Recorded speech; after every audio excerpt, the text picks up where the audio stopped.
Bienvenidos a Por Tu Salud, un espacio donde compartimos información confiable para aprender a cuidar lo más valioso que tenemos, nuestra salud.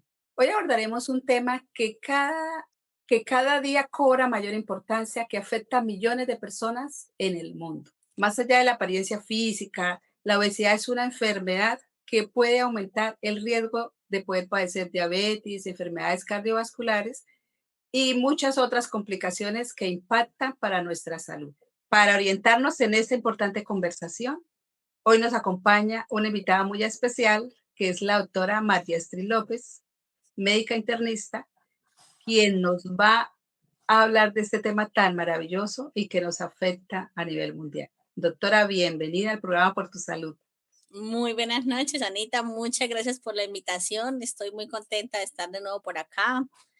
Súper contenta de poder participar en este programa con este tema tan interesante, tan importante en la actualidad, con tantas aristas, con tantas consideraciones que hay que tener en este momento y con tanta investigación que tiene ahora, porque digamos que hace unos 3 o 4 años ya no solo hablamos de la enfermedad como tal, sino que además tenemos medicamentos que están súper de moda para tratarla. Entonces tenemos muchas cosas que podemos hablar de este tema. Qué rico, doctora, de verdad, poderla escuchar y aprender tanto de este tema, pues que cada día aumenta y avanza más. Doctora, sí podemos, usted lo ha dicho, enfermedad. ¿La obesidad es una enfermedad?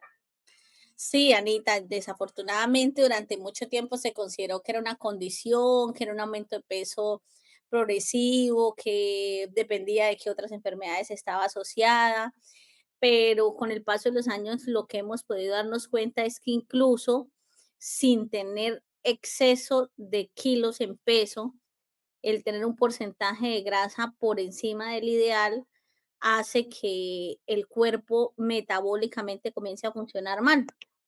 No sabíamos hace unos años, o no lo teníamos claro como sociedad médica y como sociedad en general, que el músculo no era solo una célula para hacer fuerza, sino que el músculo es una célula productora de hormonas, y tampoco sabíamos que la grasa o la célula grasa era una célula productora de hormonas. Con el paso de los estudios y con el paso de los años ya sabemos que tener un exceso de células grasas no solo es un número, sino que además genera un impacto a largo plazo en el metabolismo de todas nuestras hormonas, tanto las hormonas sexuales como las hormonas, incluso para uno estar despierto tranquilamente en el día. Y esos dos cambios de paradigma pues han hecho que nos demos cuenta que hay personas que tienen enfermedades metabólicas desarrolladas de la obesidad, desarrolladas a partir de la obesidad, pero que de pronto pesan normal. Entonces han cambiado también el concepto de clasificación. Ya no hablamos solo del índice de masa corporal, sino hablamos del porcentaje de grasa corporal. Entonces nos vemos presentes a una nueva forma de mirarnos médicamente y de reconocer que la obesidad es una enfermedad que está potenciada por el tipo de alimentos que recibimos y desafortunadamente por el sedentarismo. Entonces, esos son dos tratamientos importantísimos en este proceso. Pero, o sea, pero sí la alimentación tiene mucho que ver, ¿cierto, doctora? O sea, no tenemos por qué llegar a la obesidad si desde niños cuidamos a nuestros niños y nos cuidamos nosotros para no llegar a la obesidad. Cuéntanos de cómo nos debemos cuidar Tenemos que de... recordar mucho que nuestra relación con la comida tiene una base biológica de nutrición, ¿no? Porque yo me como una manzana, esa manzana va a entrar a mi cuerpo, va a producirse, a transformarse para producir energía. Pero no podemos olvidar también que esa manzana puede relacionarse emocional y psicológicamente conmigo diferente a lo que se relaciona con un amigo mío. Entonces, de pronto para mí la manzana equivale a la felicidad de que mi abuela llegara a mi casa y me trajera una manzana, o a que la manzana la odio porque es una fruta que me obligaban a comer porque era cuando todos estaban a dieta. Entonces, todo ese componente emocional también del consumo de alimentos es algo que con el paso del tiempo se ha ido evaluando. Entonces, uno de nuestros trabajos como adultos es enseñarle a la siguiente generación que los premios no son dulcecitos, torticas, postres, galletas, panes. Yo tengo pacientes que siempre recuerdan con mucha felicidad que su mamá los premiaba con un postre después del almuerzo. Y pues yo los conozco porque tienen diabetes y tienen obesidad y es una lucha quitar un postre que su mamá le daba con todo el cariño de ser el postre después del almuerzo, por todo ese componente emocional. Entonces, lo mismo nos pasa con muchos alimentos que en el momento consideramos súper procesados, que son alimentos que han requerido varios procesos para ser producidos. Entonces, no es lo mismo que yo me coma una manzanita normal, que salió de la tierra y que la pasaron y me la trajeron, a que de pronto me coma una compota de manzana. Digamos que la compota de manzana ya tiene muchos procesos, muchos derivados del petróleo y las industrias han sido muy efectivas y muy buenas para lograr que estos alimentos superprocesados tengan sustancias que los hagan adictivos. Entonces, entre más yo consumo alimentos superprocesados, más adicción voy a tener por los alimentos superprocesados. Entonces, una de las propuestas en el manejo del sobrepeso es tomar la decisión consciente de comenzar a sacar totalmente todos estos alimentos que no salieron de la tierra y que no tienen mamá. Digamos que esa es como la base. Eso incluye, por ejemplo, los jugos. Hoy hablaba con un paciente y me decía, pero ¿cómo así? ¿Un jugo de guanábana? No. Yo le decía, no, porque es que el jugo de la guanábana, usted procesó la guanábana.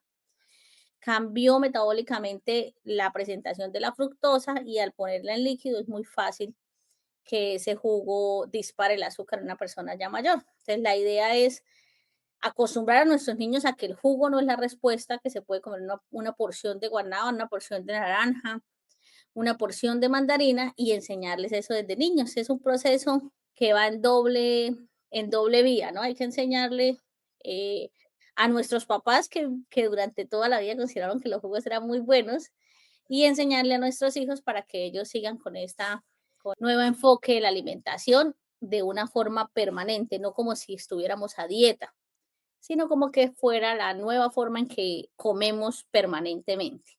Y a eso, si al jugo se le adiciona azúcar, como digamos, como fue la generación o como fuimos criados de pronto nosotros, que era el juguito más el azúcar. Claro, por ejemplo, yo recuerdo que en mi casa cuando era niña se tomaba café con leche con azúcar, que la Sí, leche ya tiene bastante azúcar de por sí, pues cuando tú le echas azúcar lo que comes es muchísimo azúcar.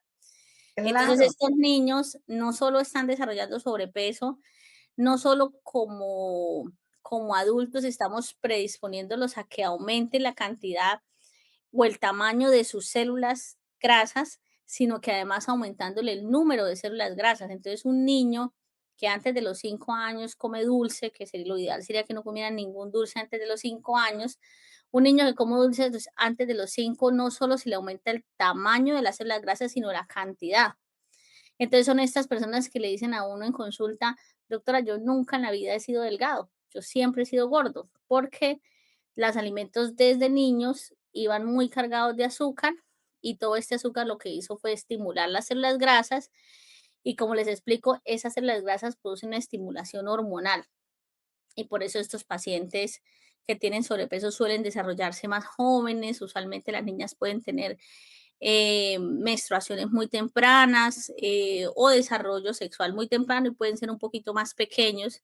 Y es, digamos que cuando uno revisa temas de adolescentes, ese es un tema muy, muy frecuente en la actualidad, que es el desarrollo de los adolescentes muy temprano. Y cuando tú vas a mirar, pues es un niño que ha estado expuesto al azúcar desde pequeño. Es de pronto muy importante hoy que nos llevemos para la casa. Uno, que todo lo que comamos haya salido de la tierra, tenga mamá, que ojalá lo hayamos preparado en nuestra casa, que nosotros sabemos que usamos productos de buena calidad. Y ojalá que de aquí salgamos todos con la decisión por convicción de suspender el azúcar añadido.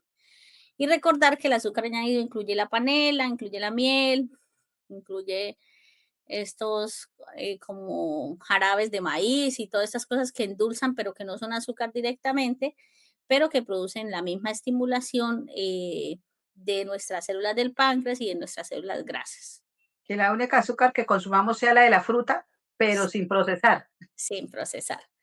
La de la Eso es fruta en porción. en porción, sí, Sí, en porción. esa Claro. es la idea.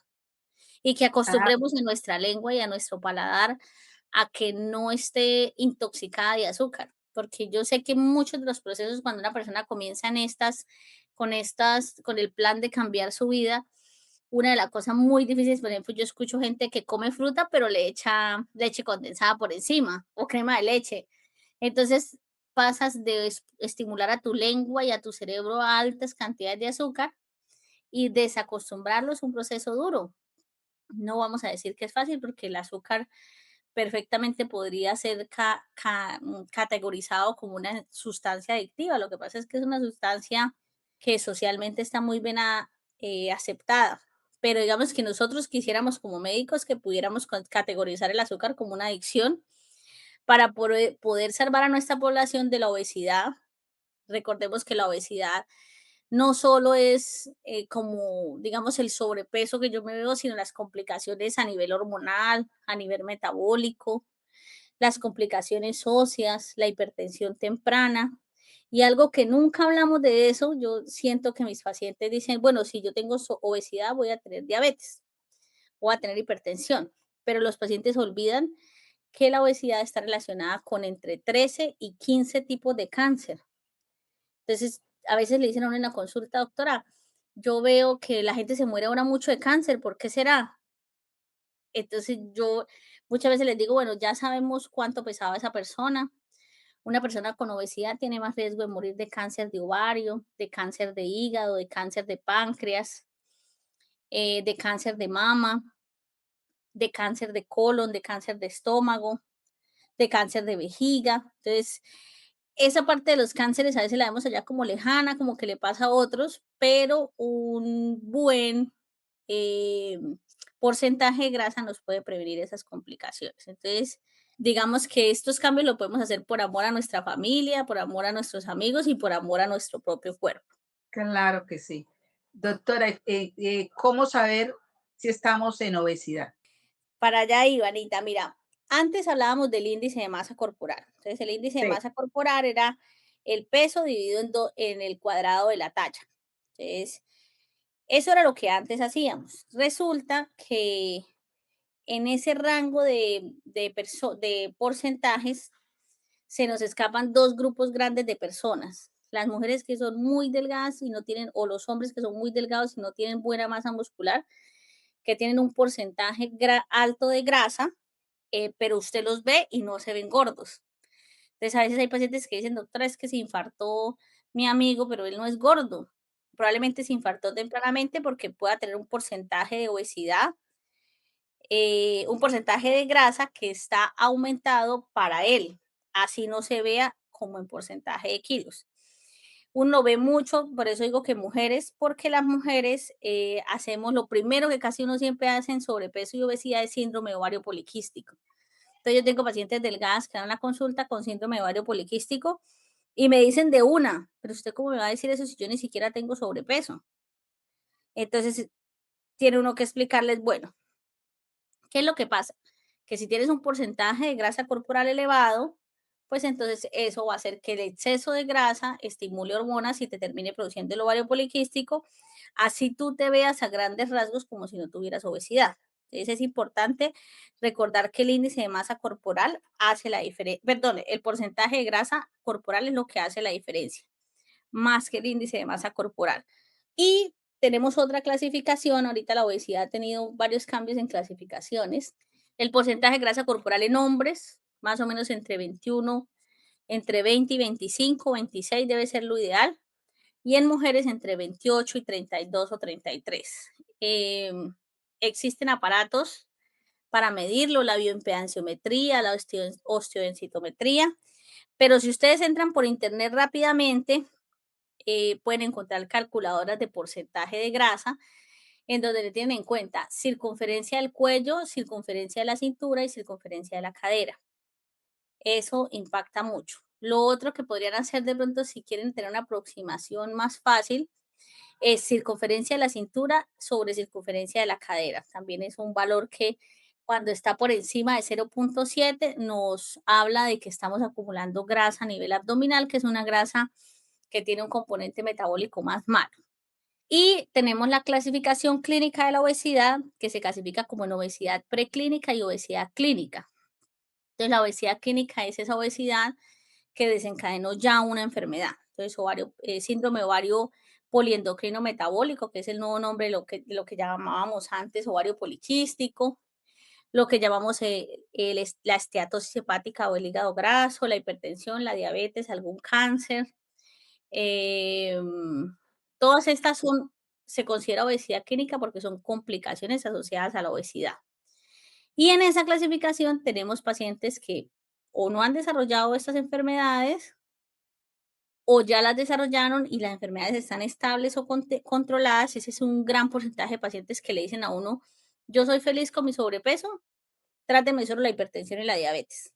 Entonces uno como médico como que sufre porque uno quisiera poder devolver ese proceso. Pero pues en temas de sobrepeso es muy importante la etapa psicológica en la que está el paciente. Hay pacientes que están en etapas precontemplativas, que es que están aún pensando si debieran o no debieran perder peso. Y tenemos ya la obesidad complicada, que son estos pacientes que tienen además complicaciones graves de la enfermedad, por ejemplo, una esteatosis hepática o un hígado graso. Su progresión puede hacer fibrosis, puede terminar en cirrosis y una persona de estas fallecer por cirrosis hepática que no está asociada al alcohol. Entonces, este tipo de personas ya tienen una obesidad con complicaciones, que son las personas a las que uno les propone tratamientos definitivos o tratamientos muy drásticos, que casi siempre terminan siendo la cirugía para generar un cambio muy rápido en su mejoría metabólica. Todos los que no están en obesidad con complicaciones podemos usar cambios del estilo de vida, aumento del ejercicio y en algunos casos de pronto medicamentos. Doctora, y ahí, por ejemplo, en el ejercicio, ¿los aeróbicos o es mejor levantar peso como para el aumento de masa muscular? Sí, la verdad es que el ejercicio que hagan, bienvenido sea. O sea, si ustedes me dicen, no, yo vivo a 20 minutos de mi trabajo, voy a irme caminando, 20 minutos de para allá, 20 minutos de para acá, fantástico. Porque esos 20 minutos probablemente se los va a gastar en el trancón del carro o en el trancón del viaje. Entonces, esos 20 minutos de para allá y 20 minutos de para acá son 40 minutos de cardio que no producen el mismo efecto metabólico que produce el ejercicio de fuerza, pero que sirve. Es, digamos que para nosotros ideal que pudieran hacer ejercicio de fuerza, ejercicios funcionales, ejercicios de pesas, ejercicios donde uno gane masa muscular, donde el músculo se vaya poniendo más gruesito. ¿Por qué? Porque como el músculo es una célula también metabólicamente activa, si yo hago ejercicio, por ejemplo, a las 7 de la mañana, mi músculo va a seguir como comiendo energía, va a ponerse más activo todo el día que si solo salgo a caminar. Entonces, nosotros siempre preferimos ejercicios en donde se gane fuerza, pero la clave en ejercicio es el que a usted le guste, el que a usted le dé tiempo, el que más se le acomode con su estilo de vida, ese es el que debe hacer. Porque también es algo muy claro, no podemos decirle a una persona de 70 años que vaya y haga funcionales o CrossFit. Si usted tiene 20 años y ha hecho clases de funcional, se da cuenta que la respuesta al funcional del cuerpo es excelente. Pero si usted ya está en una etapa en donde de pronto ya hay algo de artrosis en las rodillas o alguna complicación asociada al sobrepeso, una complicación anatómica, pues artrosis o alguna dificultad, pues usted debe comenzar con ejercicios más suaves. Pero siempre que pueda potenciar la fuerza en su ejercicio es lo importante. Recordar que el ejercicio es qué tipo de ejercicio voy a hacer, cuánto tiempo lo voy a hacer, cada cuánto lo voy a hacer y recordar que cada 8 semanas o cada 12 semanas yo debo progresar en mi ejercicio. Porque también tengo pacientes que me dicen, doctora, pero es que yo toda la vida he caminado 30 minutos y no pierdo un gramo, porque el cuerpo de nosotros es muy inteligente. Él siempre va a buscar que usted no pierda peso, porque él se creó a partir de la gente que aguantaba hambre por allá en la prehistoria. Entonces su cuerpo siempre va a tener todas sus hormonas dirigidas a que usted no pierda ni un kilo. Entonces, ¿cómo hago yo para perder más? Todo mi ejercicio debe ser progresivo. Entonces, siempre que vaya a planear el ejercicio, tengo que tener en cuenta lo que acabo de explicar. Cada cuánto, el tiempo, qué tipo de ejercicio voy a hacer, cuál es el que más me gusta, el que más se adapta a mi estilo de vida.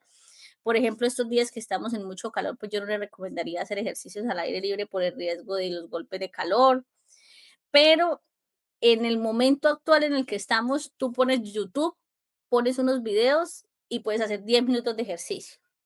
Y Sí, no solamente tiene el beneficio en el peso, sino el beneficio en las articulaciones, el beneficio muscular y el beneficio, digamos, de relajación.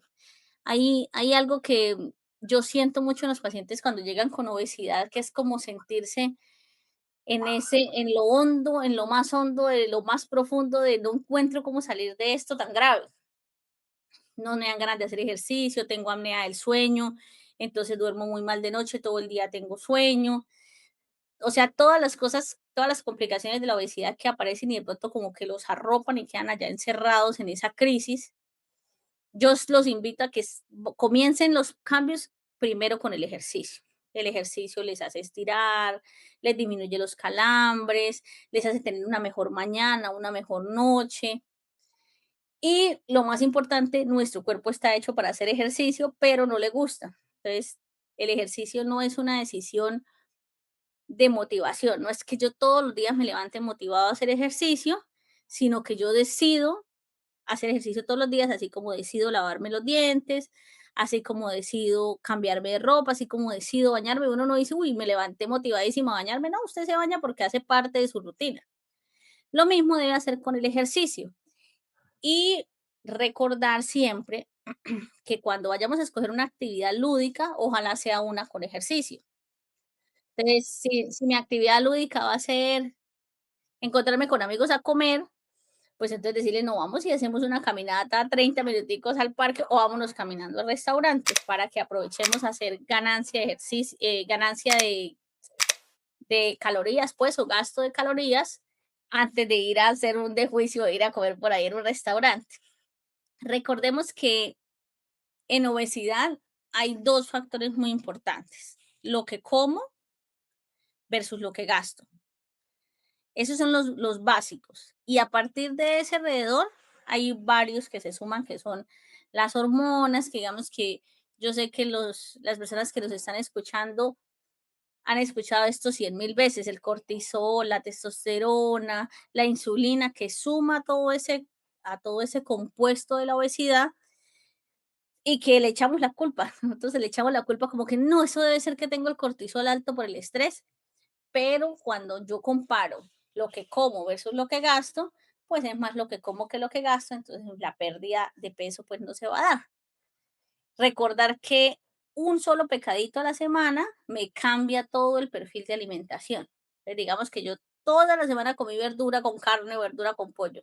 Y el domingo me comí una hamburguesa de 1000 calorías, pues se acabó todo lo que yo intenté hacer en la semana. Entonces, estos son cambios de estilo de vida, de convicción, de compromiso, de compromiso con una vejez sana, porque desafortunadamente lo que estamos viendo es como cada vez salen más artículos en que las personas se enferman más jóvenes, y pues si nosotros nos comparamos con nuestros antepasados, ellos gastaban mucha más energía que la que nuestros trabajos actuales gastan. Entonces, así como ellos gastaban más energía, nosotros tenemos que buscar cómo gastar más energía en el día a día. bueno, doctora, y si ya estamos obesos, ¿cuál es el primer paso que debemos dar? Pues aparte de ya todo lo que hablaste del ejercicio. Ya estamos en Entonces, obesidad, que ya no ejercicio, hayamos qué hacer, entonces, ¿qué debemos hacer? alimentación. Entonces, ya hablamos de esos dos, ¿no? Ejercicio, alimentación, la base de todo.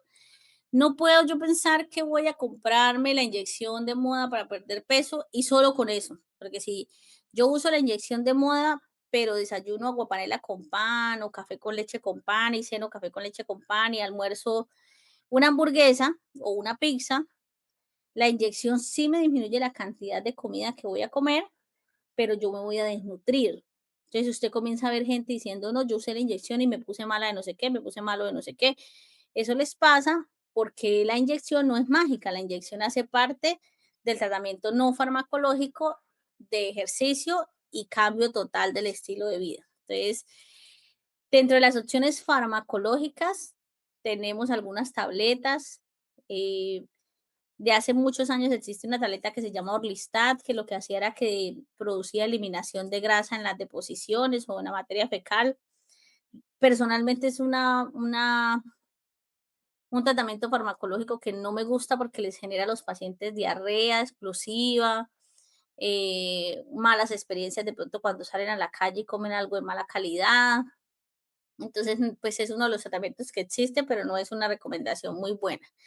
Existe también la fentermina, que es otro tipo de tabletica que lo que hace es como controlar mentalmente las ganas de comer. Y pues el boom en la actualidad, que son los que llamamos los péptidos o los agonistas GLP-1, que son sustancias que disminuyen la cantidad de comida que comen en el estómago, o sea, disminuyen como el tamaño del estómago o el vaciamiento del estómago y nos aumentan la sensibilidad a la insulina. Entonces, uno de los problemas cuando la obesidad ya aparece es que lo que comemos, nuestro cuerpo tiende siempre a cogerlo y convertirlo en grasa.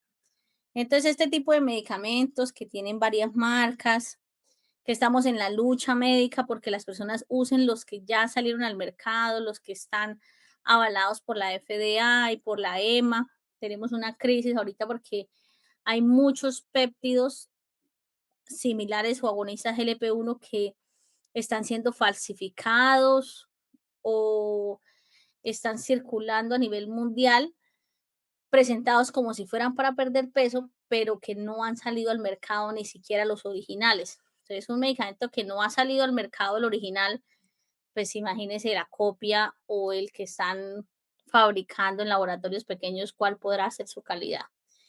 Entonces, recordar que estos medicamentos se venden en las droguerías, en las farmacias, se los formula su médico, tienen indicaciones clarísimas.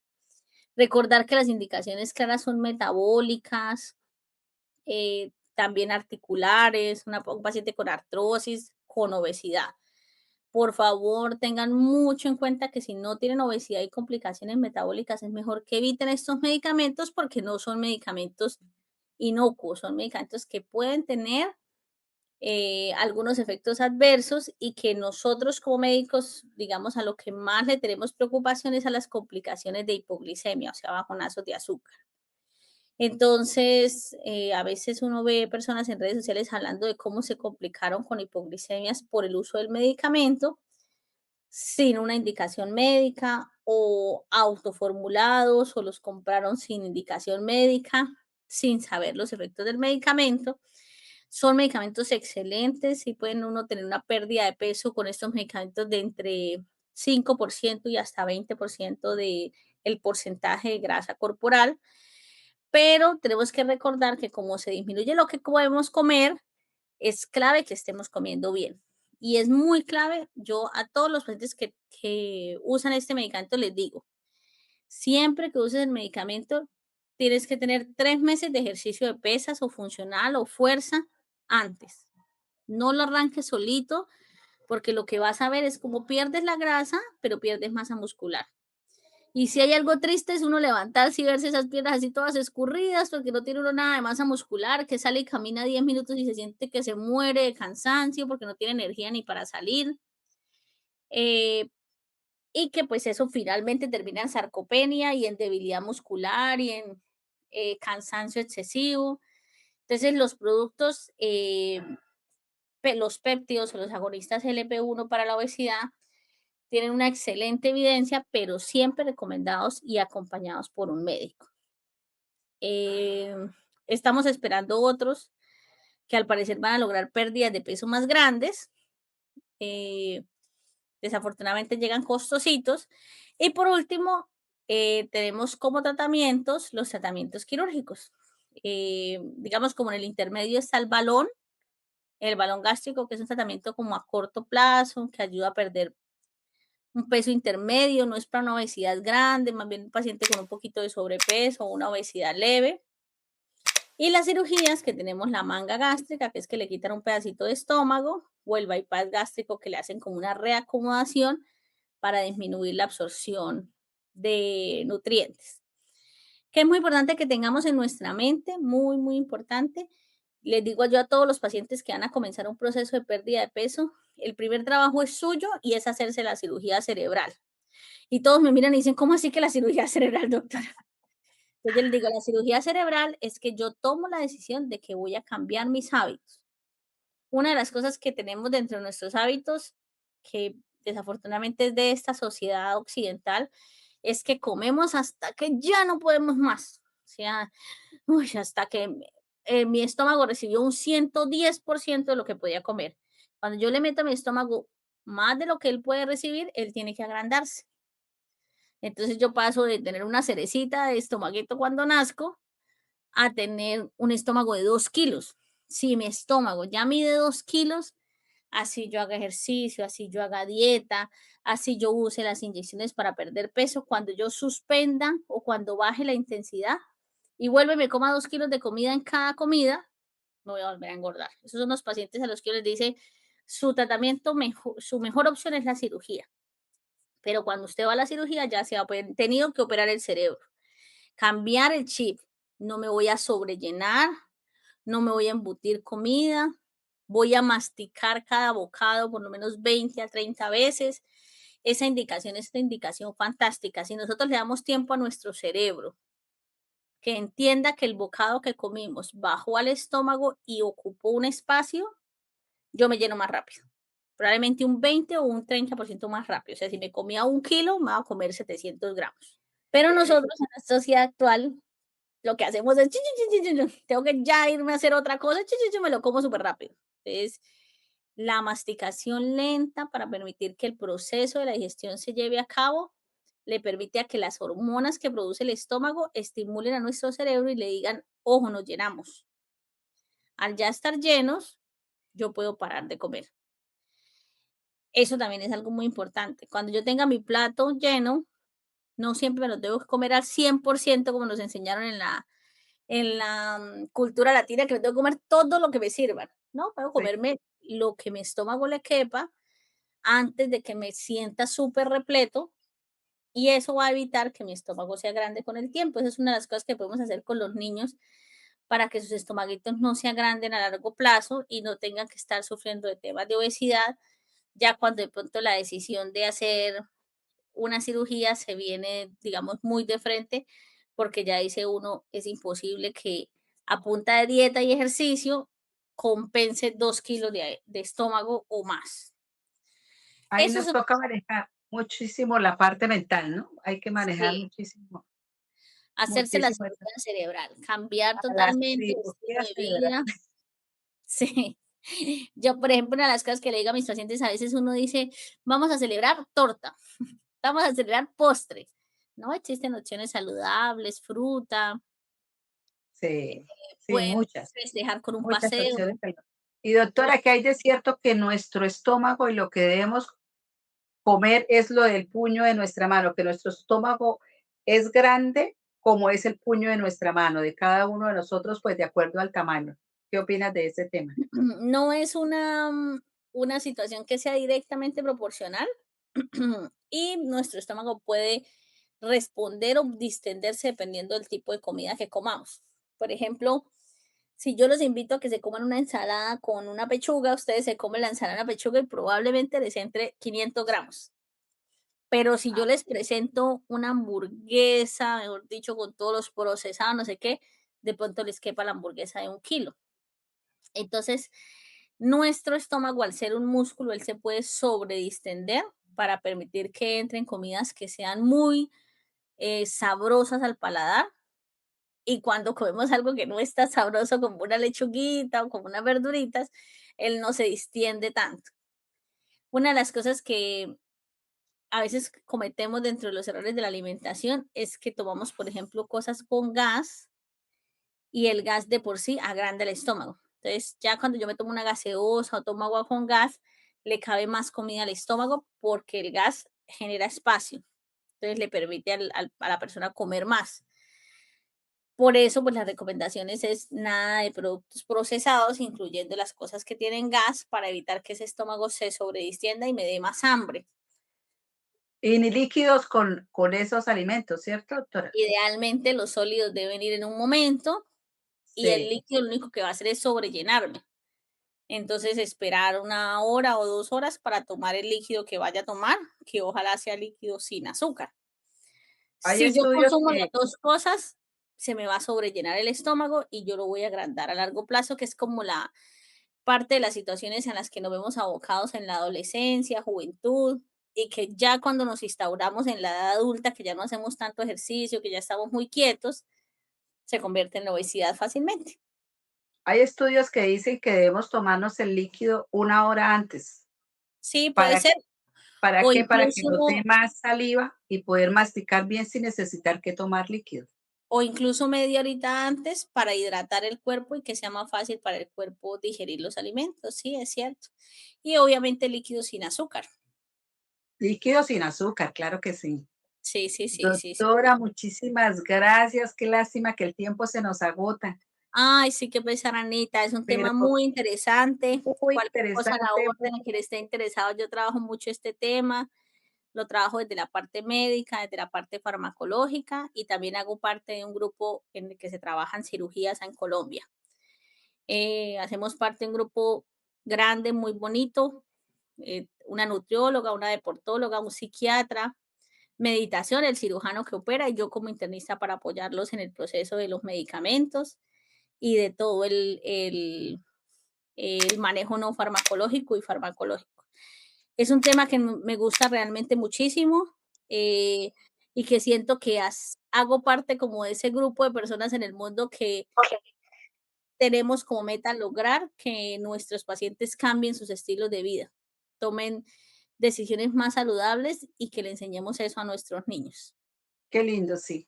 Hoy aprendimos que la obesidad no es un tema de estética, sino una enfermedad que puede prevenirse. Vea, para eso tenemos a la autora, que nos puede ayudar muchísimo con estos temas que ahorita de verdad hay tanta obesidad. Doctora, muchas gracias, de verdad Muchísimas que sí, gracias, Anita. dejarnos aquí su conocimiento y todos sus consejos para ayudar desde nuestros niños y todos nosotros y nosotros los adultos mayores también. Muchas gracias, Anita. Siempre atenta a poderte acompañar eh, y poder hablar de estos temas tan interesantes para que todos aprendamos un poquito cada vez que nos encontremos. Claro que sí. Doctora, muchas gracias. Muchas gracias, Anita. Que tengas una excelente noche. Saludos a todos.